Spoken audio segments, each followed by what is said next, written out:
L'Istituto Turazza cambia casa. La storica scuola professionale, fondata nel 1857 da Don Quirico Turazza, deve rispondere alle sempre più complesse esigenze della formazione professionale e la vecchia sede, nel cuore del centro storico di Treviso, è insufficiente per le necessità degli oltre 550 ragazzi che frequentano l'istituto.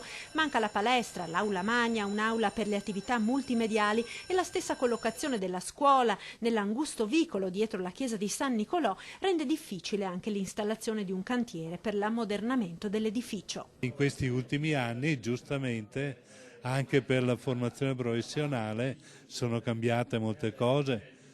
I ragazzi assolvono l'obbligo anche di istruzione. Dopo anni di ricerca è stata individuata una sede idonea ad accogliere l'istituto. È la ex scuola Commisso in via da Milano a Fiera, che l'Engim, l'ente nazionale dei padri giuseppini del Murialdo, che gestisce il Turazza, è riuscita ad acquistare all'asta dal comune per 1.600.000 euro. L'immobile verrà ora ristrutturato e verrà costruita una nuova ala idonea ad ospitare le officine per la formazione professionale degli allievi. La nuova scuola, oltre che accogliere l'attuale attività, cercherà di impostarsi come una scuola del futuro, quindi con una strumentazione adatta, una didattica più innovativa, più aggiornata. Già dal prossimo anno scolastico gli allievi potranno utilizzare la palestra dell'ex Commisso. Il trasferimento completo dell'istituto dovrebbe essere ultimato entro il 2017. Resta l'incognita sul futuro dello storico edificio dietro San Nicolò. Sarà destinato a diventare l'ennesimo contenitore vuoto del centro storico di Treviso?